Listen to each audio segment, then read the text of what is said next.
नमस्कार, ABP news देख रहे हैं आप। मैं हूं आपके साथ शिरीन और बहुत बड़ी खबर आपको बुलेटिन में दे दें। मध्य प्रदेश के मुरैना में वायुसेना के 2 विमान हादसे का शिकार हो गए हैं। सुखोई 30 और मिराज 2000 विमान हादसे का शिकार हुए हैं। मुरैना के पहाड़गढ़ विकासखंड में जंगल में गिरा यह विमान। जैसा बताया जा रहा है कि आसमान में आग लगते हुए तेज गति से जमीन की तरफ गिरते हुए विमान को लोगों ने देखा। तस्वीरें भी आपके सामने। मुरैना विमान हादसे पर इस वक्त की बड़ी खबर। वायुसेना ने कोर्ट ऑफ इंक्वायरी बैठाई है। सूत्र जानकारी दे रहे हैं हवा में विमान टकराए या फिर नहीं, इसकी जांच होगी। सुखोई 30 लड़ाकू जेट में 2 पायलट थे। जब जैसा बताया जा रहा है मिराज 2000 प्लेन में 1 पायलट मौजूद था।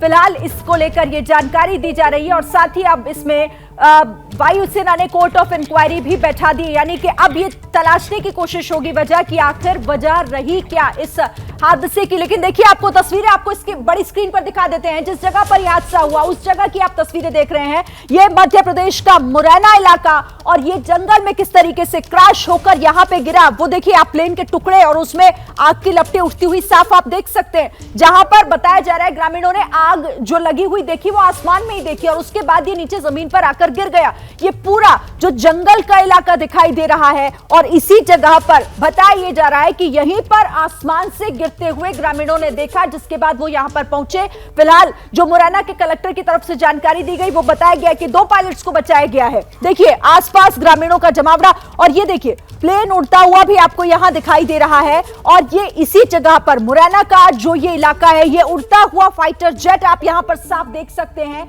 और उसके बाद किस तरीके से ये नीचे गिरा, हादसे का शिकार हुआ। तस्वीरें एबीपी न्यूज पर आपको एक्सक्लूसिव दिखा रहे हैं हम इसी जगह पर। अब बहुत बड़ा सवाल उठता है कि आखिर ये 2 फाइटर जेट किस तरीके से यहां पर गिरे और कैसे यह हादसे का शिकार हुआ है।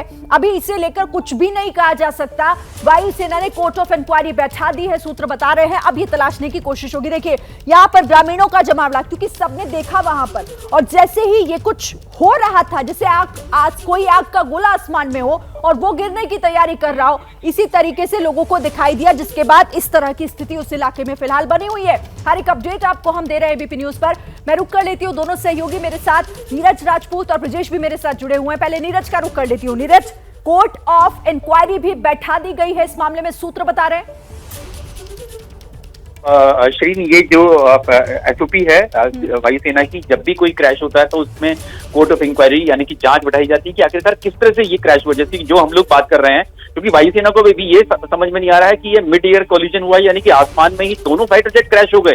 ऐसा बहुत कम स्थिति होती है कि जब कोई वॉर या फिर कोई एक्सरसाइज के दौरान भी इतने फाइटर जेट करीब आ जाते हैं, क्योंकि एक डिस्टेंस मेंटेन करके रखते हैं। तो ये आखिरकार दोनों ही फाइटर जेट जब ग्वालियर एयरबेस से उड़ान भरी है उन्होंने, तो फिर किस तरह से ये कोलिजन हुआ या अलग अलग दोनों क्रैश हो गए, क्योंकि दोनों अलग अलग क्रैश होने का थोड़ा सा मुश्किल लगता है कि दोनों एक ही समय में दोनों फाइटर जेट जो है लड़ाकू विमान गिर गए हों। तो ऐसा ये लग रहा है कि माना जा रहा है कि कोलिजन हुआ है, आसमान में ही कोलिजन हुआ है, जिसके चलते ये क्रैश हुआ। और जैसे कि हम लोग जानकारी दे रहे थे पहले भी, सुखोई फाइटर जेट में ये पता चल चुका है कि 2 पायलट थे और मिराज में 1 ही पायलट थे। मिराज 2000 जो फाइटर जेट है उसमें 1 ही पायलट है। और जो सुखोई फाइटर जेट है तो ये भारतीय वायुसेना के सबसे बड़े लड़ाकू विमानों में से, दुनिया के सबसे बड़े लड़ाकू विमानों में से माना जाता है सुखोई फाइटर जेट को। तो उसमें 2 पायलट होते हैं, तो उसमें 2 पायलट थे, यानी कि 3 पायलट टोटल इस क्रैश में यानी कि इस इंसिडेंट में इन्वॉल्व थे, जिनके बारे में पता लगाया जा रहा है। और जैसे कि पहले जानकारी दी थी आपने और हमारे सहयोगी ने, ब्रजेश ने, जो बता रहे थे कि 2 पायलट को बचा लिया गया है, तो 1 पायलट के लिए सर्च हो सकता है कि अभी जारी हो। ठीक है, आप रहिएगा। और इसी बीच देखिए अब इस पूरे मामले पर, क्योंकि अब जांच की भी बात कही जा रही है, वजह तलाशने की कोशिश की जा रही है। रक्षा मंत्री राजनाथ सिंह ने वायुसेना प्रमुख से बात की। उन्होंने सीडीएस अनिल चौहान से हादसे की जानकारी ली है। बड़ी खबर, रक्षा मंत्री को हादसे की जानकारी दी गई है। अब तक क्या समझ आ रहा है इस हादसे को लेकर, वो सब कुछ रक्षा मंत्री को बताया गया है। इस हादसे से जुड़ा हुआ अपडेट, इस पर बातचीत करने के लिए मैं रुक कर लेती हूँ। विकास भदौरिया मेरे सहयोगी जुड़े हुए हैं। विकास, देखिए, रक्षा मंत्री राजनाथ सिंह को तुरंत जो है सीडीएस अनिल चौहान ने इस हादसे से अपडेट किया और उसके बाद लगातार वो सीडीएस अनिल चौहान और वी.आर. चौधरी जो कि देश के वायुसेना प्रमुख हैं, उनसे लगातार संपर्क में है। इस हादसे की जानकारी और अपडेट ले रहे हैं। उन्होंने पायलट्स की स्थिति के बारे में, उनके हालात और स्वास्थ्य के बारे में भी जानकारी दी है। और इस मामले में आपको पता है कि इंक्वायरी पहले ही ऑर्डर कर दी गई है। रक्षा मंत्री राजनाथ सिंह इस पूरे हादसे पर पैनी नजर बनाए हुए हैं। इस हादसे से जुड़ी हुई बारीक से बारीक डिटेल्स उनके साथ जो सुरक्षा एजेंसियां वो साझा कर रही हैं। विकास, कोई ऐसी जानकारी जो मिल पा रही हो? अभी कुछ भी पुख्ता तौर पर ना तो कहा गया है, लेकिन ये जरूर कहा जा रहा है कि 3 पायलट थे, दोनों में सवार, जिनमें से 2 को बचाया गया। कोई आपके पास जानकारी है क्या? ये देखिए, अभी तक स्थिति साफ नहीं है इस मामले में, और इसलिए लगातार जो है रक्षा मंत्री की तरफ से इस मामले में अपडेट लिए जा रहे हैं कि क्या क्या हुआ, आखिर कैसे घटना घटी, कैसे ये हादसा हुआ, पायलट के हालात कैसे हैं। तो इस पूरे मामले की जानकारी जो है वो ली जा रही है, और अपडेट जो है रक्षा मंत्री राजनाथ सिंह को दिए जा रहे हैं। जैसे ही कुछ अपडेट आएगा, सबसे पहले एबीपी न्यूज के दर्शकों के जरिए हम दर्शकों तक हम ये बात जरूर पहुंचाएंगे। ठीक है विकास, बड़ी जानकारी दे रहे हैं, आपका शुक्रिया फिलहाल विकास आपका इस जानकारी के लिए। तो रक्षा मंत्री राजनाथ सिंह को भी पूरी जानकारी सीडीएस अनिल चौधरी की तरफ से भी दी गई है और साथ ही वायुसेना प्रमुख की तरफ से भी दी गई है। फिर से मैं रुक कर लेती हूँ, नीरज हमारे साथ हैं। नीरज, हम तस्वीरों में देख रहे थे, बहुत भयावह तस्वीरें हैं, आग की लपटें साफ अभी भी वहां पर दिखाई दे रही हैं, लेकिन जो गाँव वाले हैं बता रहे हैं, इस तरह की जानकारी वहां से आ रही है कि लोगों ने आसमान में ही देख लिया था कि आग लगी हुई है, कोई आग का गोला ऐसा है जो गिरता हुआ दिखाई दे रहा है।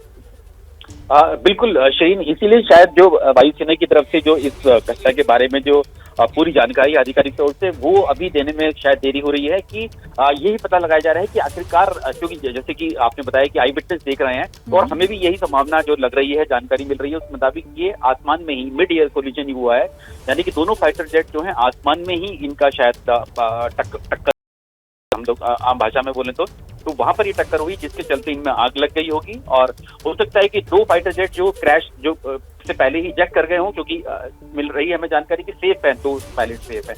एक पायलट जो है उनके बारे में अभी स्थिति साफ नहीं है, तो हो सकता है कि ये मिड एयर कोलिजन हुआ जिसमें जो है फाइटर जेट्स ने इजेक्ट करने की कोशिश की होगी। और लेकिन इतनी करीब कैसे आ सकते हैं फाइटर जेट? हालांकि फाइटर जेट की स्पीड हम लोग जानते हैं कि सुपरसोनिक है दोनों फाइटर जेट जो है, आवाज की गति से तेज रफ्तार से ये आसमान में उड़ान भरते हैं। लेकिन कभी भी ऐसा होता नहीं, क्योंकि पायलट जो है मिराज के भी और सुखोई के भी बहुत ही ट्रेन पायलट्स होते हैं, क्योंकि मिराज तो बहुत पुराने फाइटर जेट्स हैं, सुखोई में जो पायलट्स होते हैं बहुत ट्रेंड होते हैं, क्योंकि सबसे बड़ा, जैसे मैंने बताया था, सबसे बड़ा फाइटर जेट की दुनिया के फाइटर जेट में से एक है, जिसको 2 पायलट चलाते हैं। हालांकि जो फाइटर जेट्स होते हैं सिंगल पायलट चलाते हैं, ट्रेनर को 2 चलाते हैं, लेकिन सुखोई फाइटर जेट ऐसा है जिसमें 2 पायलट हमेशा रहते हैं, 2 उड़ान भरते हैं, इसमें एक पायलट और एक को पायलट होते हैं। तो कैसे ये दोनों, अगर इन्होंने ग्वालियर एयरबेस से उड़ान भरी हुई थी, तो दोनों इतने करीब कैसे आ गए, कैसे कोलिजन हो गया उनका? क्या एटीसी को पता नहीं लग पाया, क्या उनको नहीं पता लग पाया कि वो बहुत करीब आ चुके हैं? कोलिजन का कारण क्या है? शायद इसी वजह से थोड़ी देर हो रही है वायुसेना की तरफ से बताने के लिए, क्योंकि एटीसी से पूरी जानकारी ली जा रही होगी कि कितने बजे दोनों में उड़ान भरी, दोनों में कितना टाइम का डिफरेंस होगा कि इन दोनों के आपस में टकरा गए, या दोनों जो है वो लैंडिंग करने वाले थे, क्योंकि ग्वालियर एयरबेस से मुरैना की दूरी मुश्किल से महज 50 या 60 किलोमीटर से भी कम की दूरी है। इतनी दूरी महज एक फाइटर जेट के लिए 2 या 3 मिनट लगते हैं टेक ऑफ करने के लिए, वहां पहुंचने के लिए, या लैंड करने के लिए लगते हैं। तो ऐसे में इतनी करीब में लैंडिंग करने की क्या जरूरत थी, या टेक ऑफ अगर दोनों ने एक साथ किया तो दोनों एक साथ करीब कैसे आ गए? और अगर एक्सरसाइज का ये हिस्सा था या ट्रेनिंग सॉर्टी का हिस्सा था, तो ये दोनों करीब कैसे आ गए?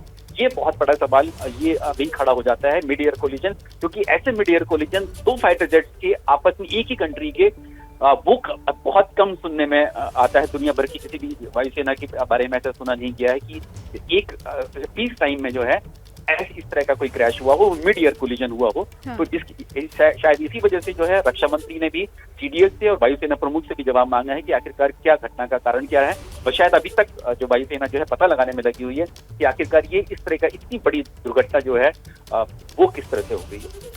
बड़ी बात आप कह रहे हैं कि क्या ये मिड एयर कोलिजन है, और अगर ऐसा है तो इसके पीछे की वजहें क्या हैं? ये तमाम बातें जो हैं अभी तक सिर्फ एक प्रश्न बना हुआ है, जिनका जवाब मिलेगा जब जांच होगी, क्योंकि इसे लेकर इंक्वायरी भी बैठा दी गई है और तमाम बातों पर इसमें कहीं ना कहीं वो ढूंढने की कोशिश की जाएगी कि आखिर वजह क्या रही। क्या मजबूरी है मेरी, बताइए। मैं अभी आपको बताती हूँ कि मैंने ओए होए होए होए नमकीन के चटकारे लेते हुए टकटकी मार के डिबेट शो को पॉज रिपीट कर कर के देख रहे हैं जोगिंदर जी। इनकी तरह आप भी देखें अपनी फेवरेट डिबेट्स को रिपीट कर, और डाउनलोड कीजिए एबीपी लाइव ऐप अपने स्मार्ट टीवी पर।